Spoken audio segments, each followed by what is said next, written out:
Bonjour tout le monde! Aujourd'hui, je fais mes semis de melon d'eau. Je fais également mes semis de courge butternut et également, je vais essayer des semis de citrouille. Donc, on est à la fin avril. On dit que c'est 4 semaines avant la date de dernier gel. Je vous rappelle que je suis dans la zone 4B. Donc, pour moi, la date de dernier gel est habituellement dans la dernière semaine de mai. Donc, c'est le moment pour les 4B là, de commencer. Alors, je vous montre ça à l'instant.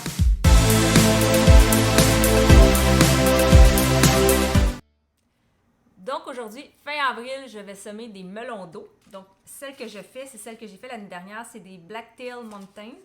Ce que j'ai apprécié, c'est que j'ai eu le temps d'avoir du melon d'eau au Québec, donc ça c'est bien. En fait, le temps là, pour la récolte, c'est 75 jours. Donc c'est sûr qu'on les a à la fin de l'été, mais l'année dernière, j'ai fait seulement un plan.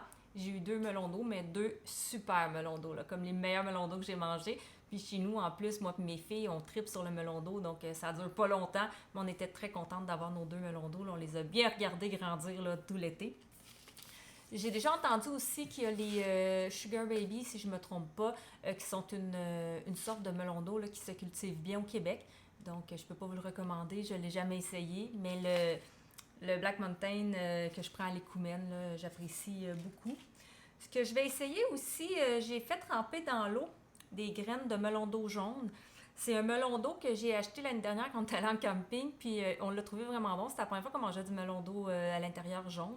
Ça avait juste pas à donner. Puis on l'a trouvé bon, puis on a récolté les graines, puis on a décidé de le tester.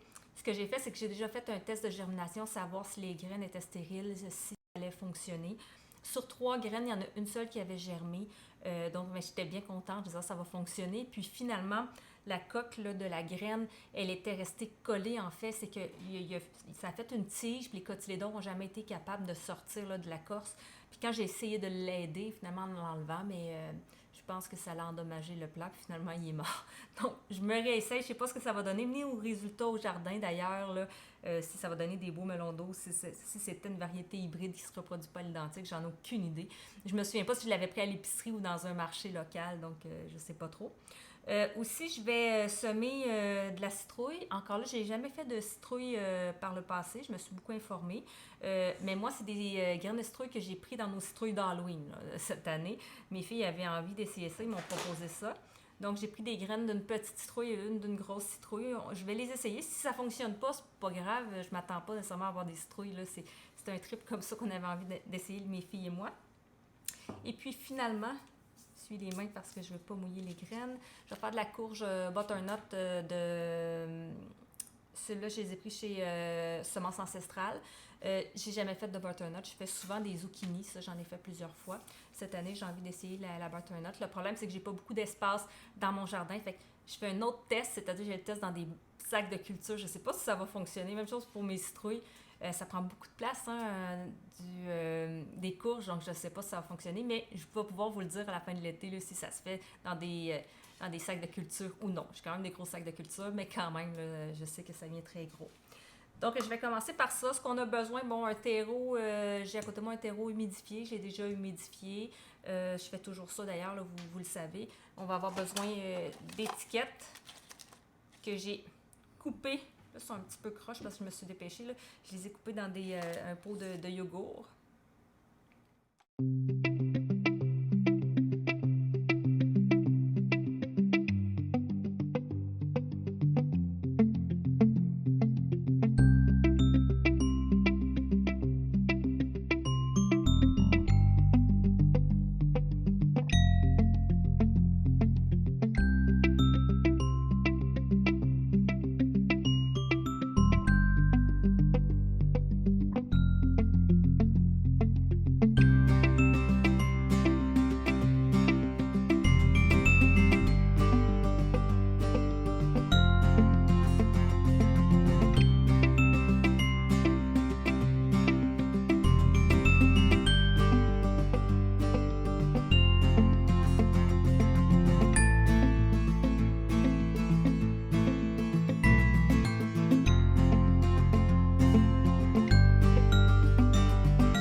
Ensuite de ça, moi j'utilise des pots de 2 formats. Là. On a les formats ronds comme ça, des formats carrés comme ça.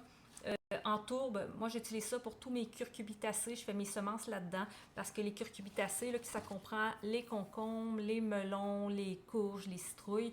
Eux, ils n'aiment pas ça se faire jouer dans la racine, comme on dit. Alors, je préfère les faire dans des plots de tourbe. À ce moment-là, je les transplante. J'ai déjà acheté des plots de tourbe que j'avais l'impression qu'ils ne se biodégradaient pas très bien dans le sol. Alors, ce que je fais, moi, des fois, c'est que je déchire le contenant avant de le mettre dans la terre pour enlever le plus de matière possible. Mais bon, on va voir ceux-là. C'est des nouveaux que j'ai achetés cette année. Je ne sais pas si ça va être un petit peu mieux là, au niveau de la qualité. Alors, on va commencer tout de suite. Je vous montre ça là, directement ici sur mon comptoir de cuisine. Donc, je vais commencer avec mes melons d'eau. Je vais remplir un godet, comme ça. Je tapote bien là, pour faire descendre la terre, enlever les poches d'air, faire remonter les morceaux de bois. C'est des grosses graines. On peut taper la terre, là, comme tasser la terre un peu comme ça. C'est pas obligatoire, mais qu'on peut faire. Ensuite de ça, pour ce qui est des melons d'eau, on va les mettre, je vous le dis souvent, là, en fait, on va les mettre environ 2 fois et demi la grosseur de la graine. On va dire environ 1,5 cm.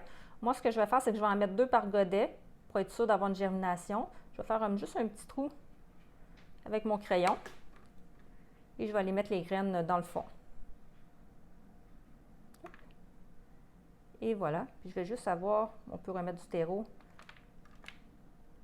juste reboucher comme ça. Donc, ça, c'est mes Black Mountain. Alors, j'en fais un autre.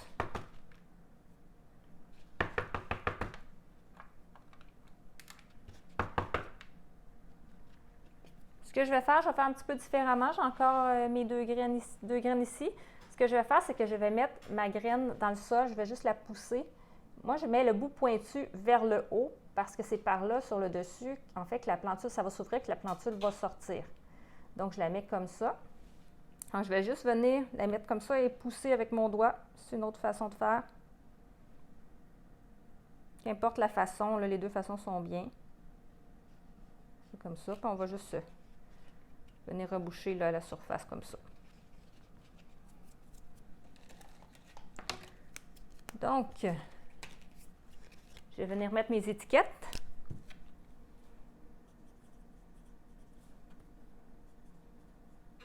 J'ai juste 2 sortes de melons d'eau. Je n'ai pas besoin d'écrire la variété. J'écris juste melon, puis l'autre, je vais écrire melon jaune. Et voilà. Il va me rester à les arroser copieusement. Habituellement, j'y vais avec un aérosol, vous le savez, mais là, c'est des grosses graines, fait que je me permets de le faire avec un arrosoir. Même si la graine s'enfoncerait un peu, ça ne serait pas grave, mais tu sais, je vais vraiment lentement là, pour mettre l'eau aussi, pour ne pas faire trop de dommages là, dans la terre.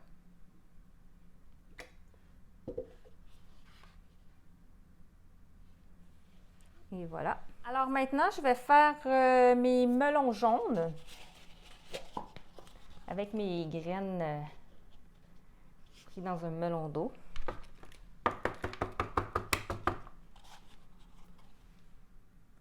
Ouais, je pense que je vais en faire 2 aussi. Je ne prendrai pas de chance. Hein? Le taux de germination n'était pas excellent la dernière fois. Voilà. Il est bien plein cette fois-ci. Donc, je vais aller les chercher. Je les ai mis dans l'eau pour essayer un petit peu de ramollir là, la corce par-dessus. Ouais, j'aurais peut-être dû les sortir de l'eau avant. J'en ai une ici. Je vais porter sur le dessus. Une autre ici. Voilà. Et puis,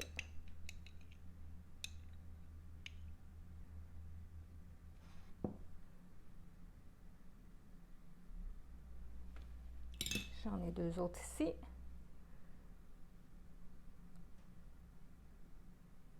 Je les enfonce. Je rebouche.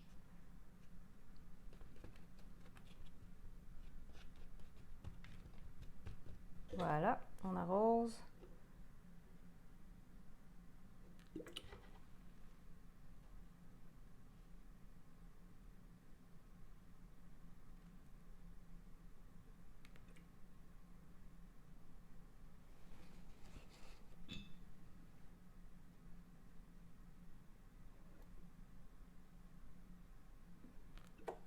Habituellement, du melon d'eau, ça germe assez rapidement, là, entre 5 et 10 jours environ.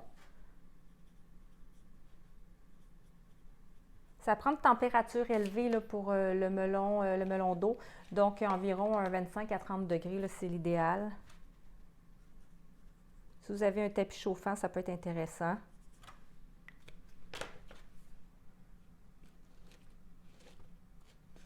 Donc, voilà. Je vais faire maintenant la courge butternut, ou courge musquée comme on appelle également. C'est la courge qui ressemble à une arachide. C'est la forme d'une arachide.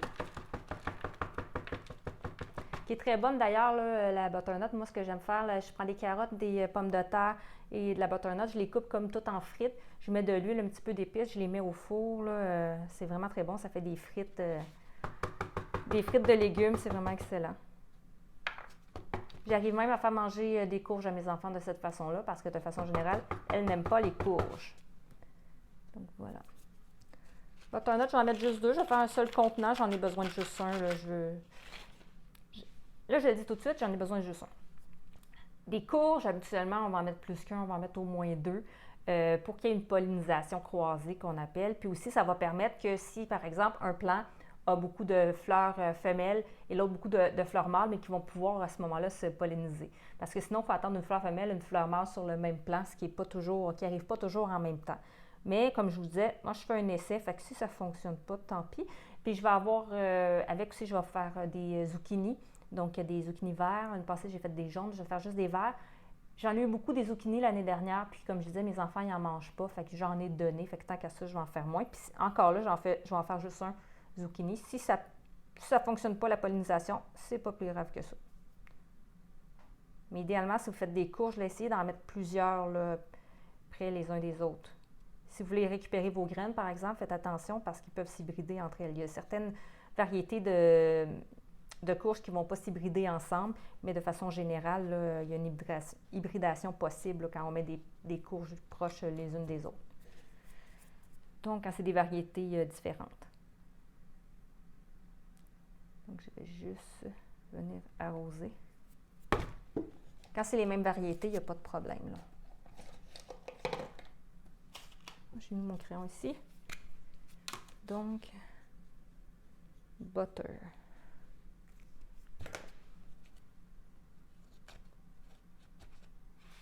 Donc, les citrouilles, je vais également les faire dans des pots de tourbe, comme ça. Les graines de citrouille sont un petit peu plus grandes, donc on va les mettre à 2,5 cm environ dans la terre, dans le terreau. Et j'utilise du terreau en ce moment à semis. Comme c'est des grosses graines, si vous voulez utiliser votre terreau de rempotage, ça peut bien fonctionner aussi. Donc, il ne faut pas que j'ai des plus grosses et des plus petites. Donc, je vais faire les grosses et après, je vais faire mes petites. Voilà, même chose, je vais juste les mettre. Je pourrais le faire avec un crayon. Ça va plus rapidement, je trouve, avec les doigts, comme ça. Comme ça.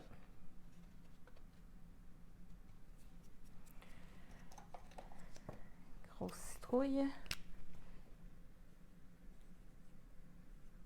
Quand je dis grosse citrouille, c'est parce que quand je les ai achetées à l'épicerie, j'ai aucune idée là, de quelle variété il s'agit. Je sais juste qu'elle était grosse, celle que j'ai achetée.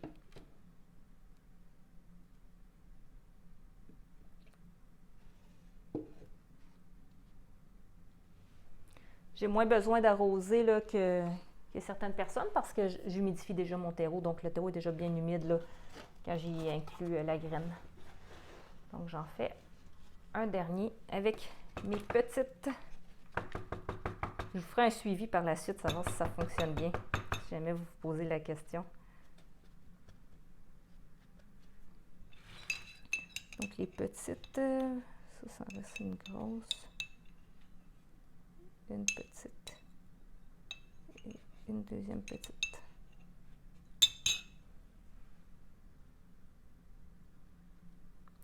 Je vais conserver seulement un des deux plants qui vont sortir. Je ne vais pas les séparer, les démarier.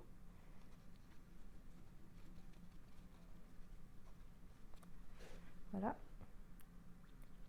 Et mon restant d'eau.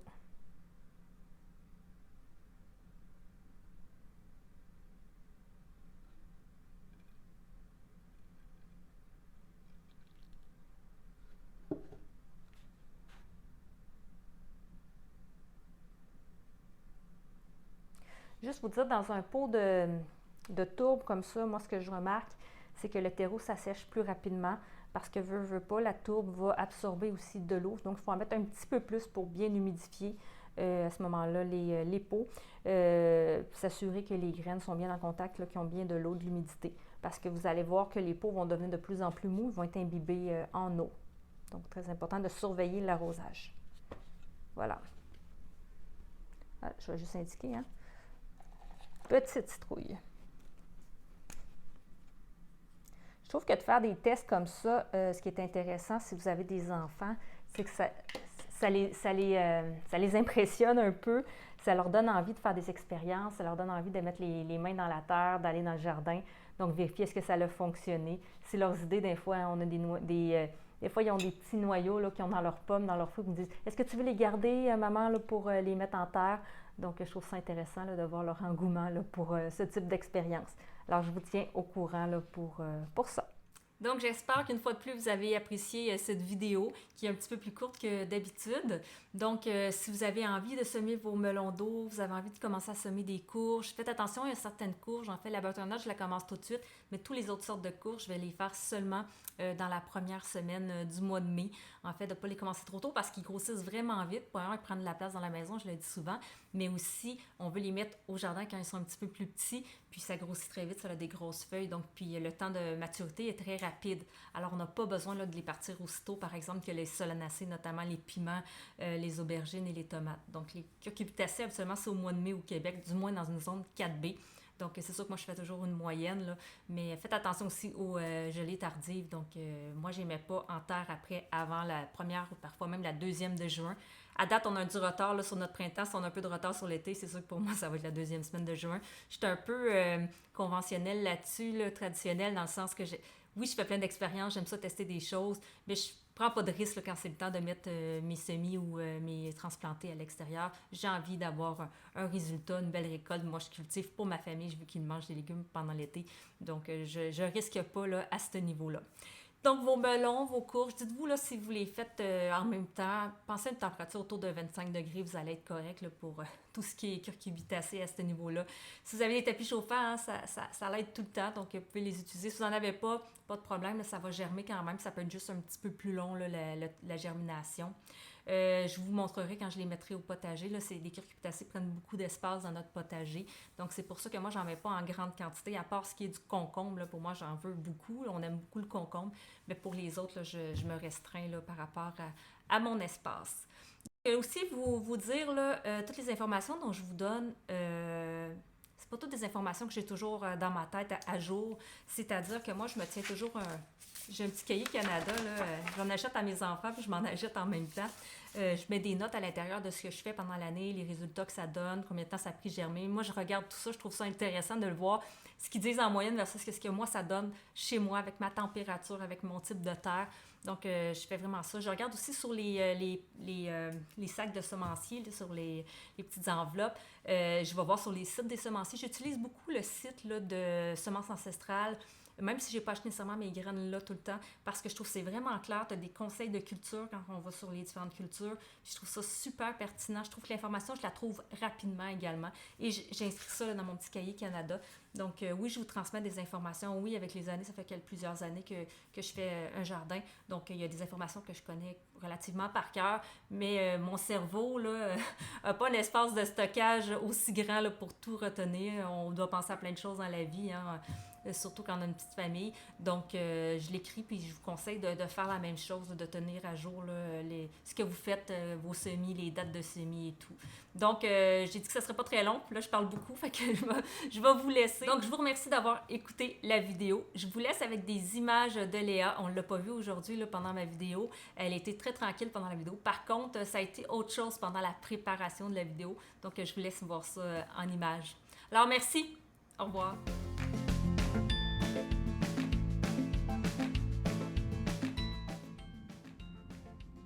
Qu'est-ce que tu fais, Léa?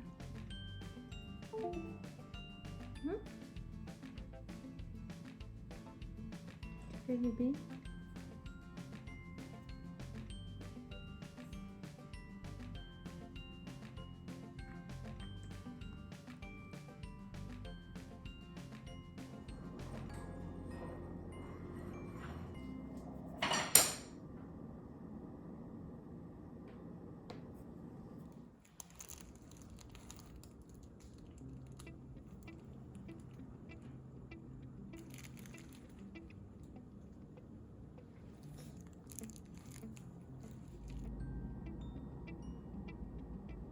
Hey, laisse-moi écrire.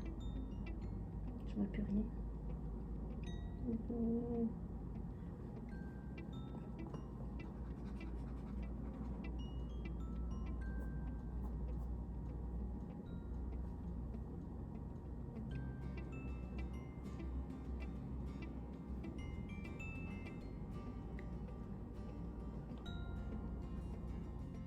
Je peux travailler là? Ouais.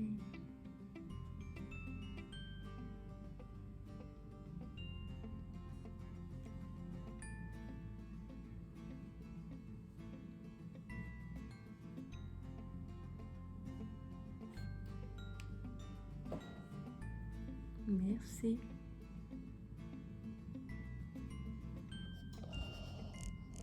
Voilà, merci.